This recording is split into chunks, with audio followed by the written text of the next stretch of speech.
Baik, Assalamualaikum warahmatullahi wabarakatuh. Alhamdulillahilladzi arsala rasulahu bil huda wa dinil haq liyuzhirahu 'ala dini kullihi wa kafa billahi syahida. Asyhadu an la ilaha illallah wa asyhadu anna Muhammadan abduhu wa rasuluh la nabiyya ba'da amma ba'du. Pertama sekali marilah kita panjatkan puji beserta syukur atas kehadiran Allah Subhanahu wa taala yang telah melimpahkan rahmat dan karunia kepada kita semua sehingga kita dapat melaksanakan presentasi pada hari ini.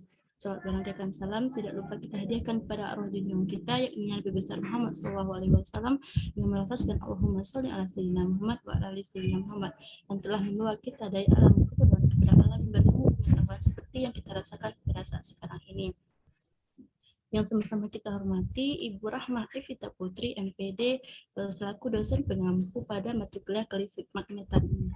Baik, langsung saja kita masuk pada pembahasan kita pada hari ini, yaitu aplikasi listrik. Sebentar.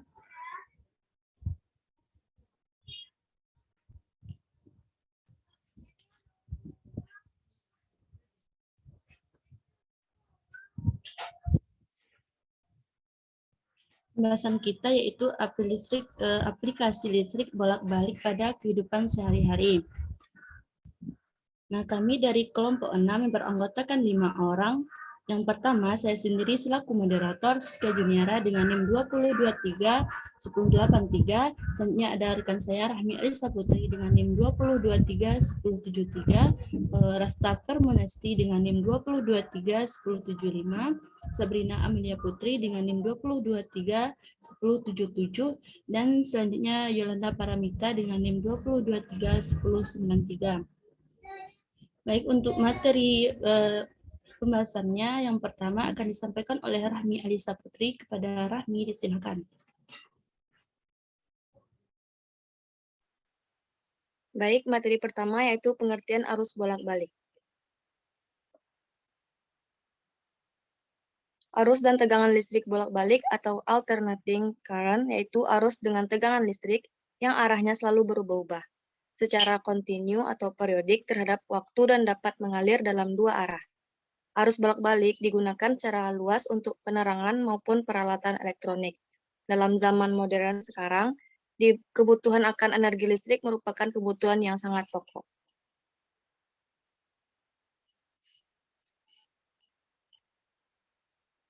Secara umum, listrik bolak-balik berarti penyaluran listrik dari sumbernya, misalnya PLN, ke kantor-kantor atau rumah-rumah penduduk.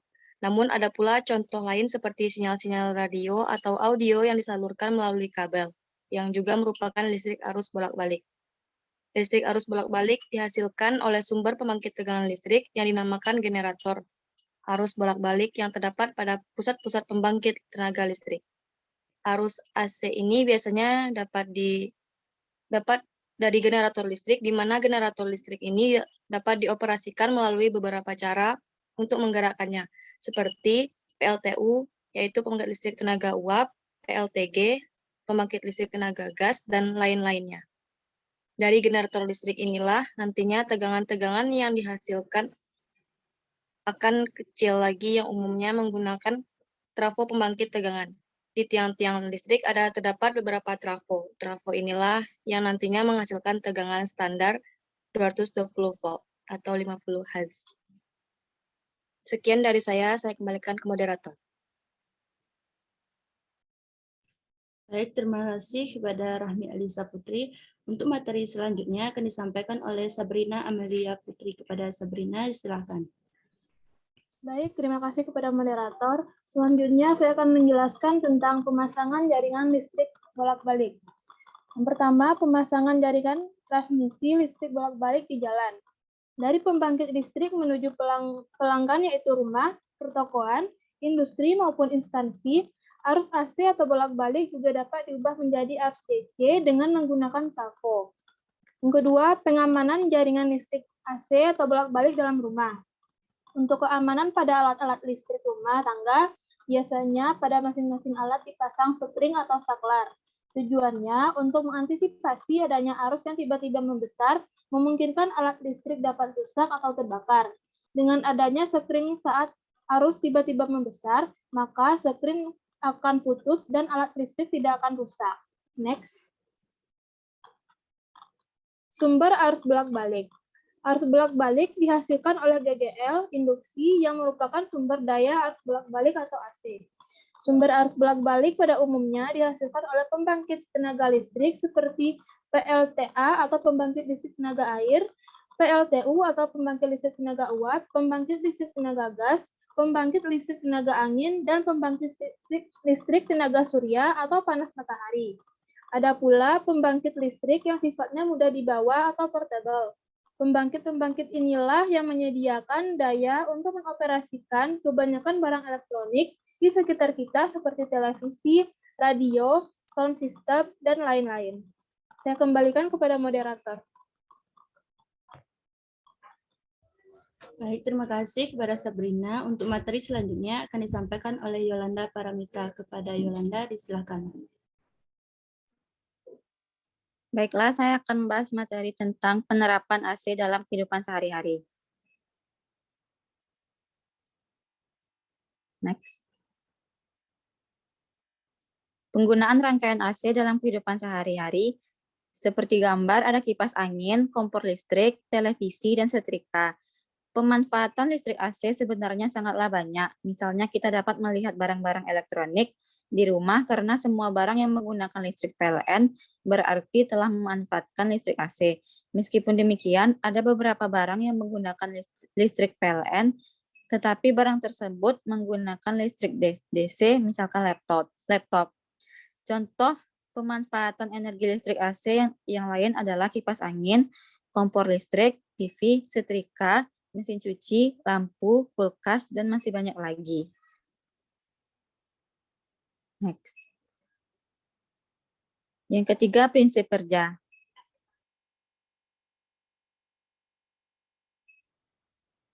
Cara kerja barang elektronik yang memakai AC, yang pertama televisi. Prinsip kerja televisi secara umum adalah mengubah sinyal elektronik dan magnetik menjadi gambar dan suara. Sinyal tersebut berupa gelombang elektromagnetik, yaitu gelombang yang terdiri atas medan magnet dan medan listrik. Yang kedua ada kompor listrik. Ketika alat masak diletakkan di atas kompor, lalu arus listrik bolak-balik dilewatkan dari dalam badan kompor melalui gulungan kawat, arus listrik tersebut kemudian menghasilkan medan magnet berisolasi dan menghasilkan arus eddy melalui resistansi alat masak. Yang ketiga, setrika.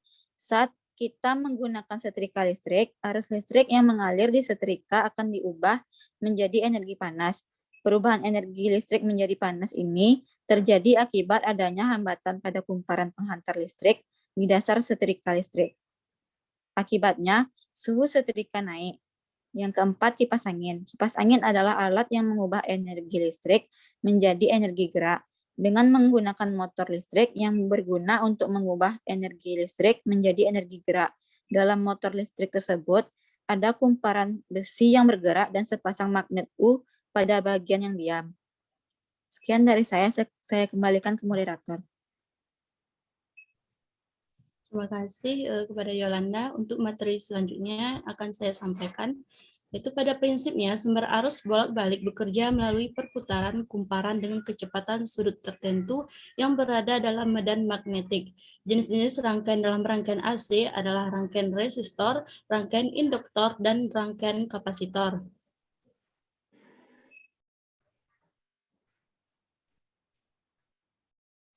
Next.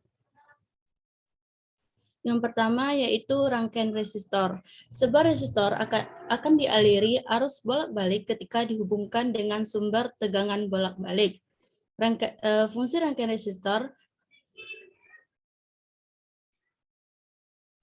resistor dalam arus bolak-balik ialah untuk menurunkan potensial listrik dalam rangkaian atau sebagai pembatas arus listrik yang masuk.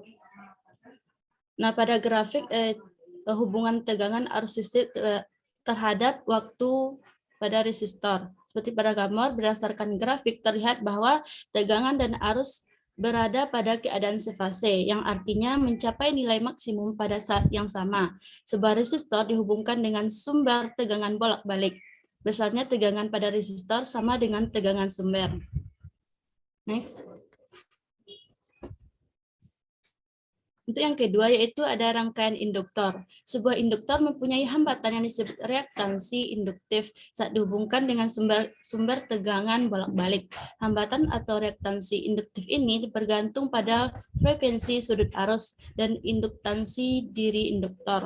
Berikut merupakan grafik hubungan tegangan dan arus terhadap waktu pada induktor. Berdasarkan grafik, terlihat bahwa besar tegangan pada induktor adalah 0 saat arus induktornya maksimum. Begitupun sebaliknya. Artinya, tegangan pada induktor mencapai nilai maksimum lebih cepat 1/4 periode daripada saat arus mencapai maksimumnya. Sekian dari saya. Untuk materi selanjutnya akan disampaikan oleh Rasta Vermunesti. Kepada Rasta, disilakan. Baik, terima kasih kepada moderator.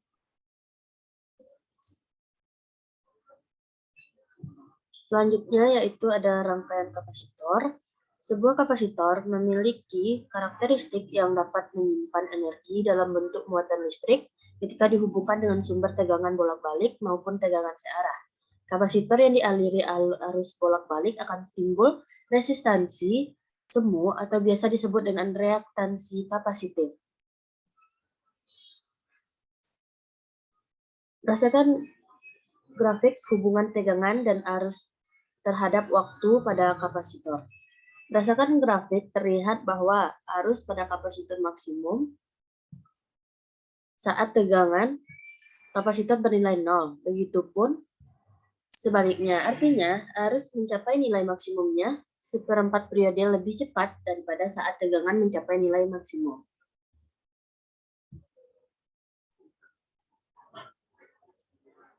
Selanjutnya ada kelebihan dan kekurangan arus bolak-balik. Kelebihan AC dapat dirubah jumlah skala tegangannya, baik itu dinaikkan ataupun diturunkan. Arus AC sangat mudah untuk didapatkan hanya dengan menggunakan generator. Sedangkan kekurangannya tidak dapat dibawa. Hal ini karena arus AC tidak bisa ditempatkan pada suatu wadah seperti baterai dan lainnya. Arus AC tidak dapat disimpan dalam waktu yang lama. Baik, saya kembalikan kepada moderator. Terima kasih kepada Rasta. Baiklah, hanya sekian hasil dari presentasi kami. Jika teman-teman ada yang ingin memberikan tanggapan, baik berupa penambahan materi, kritik, dan saran, dan juga pertanyaan, disilakan melalui e-learning. Baik, jika ada kekurangan, kami mohon maaf dan kami sudahi dengan Assalamualaikum warahmatullahi wabarakatuh.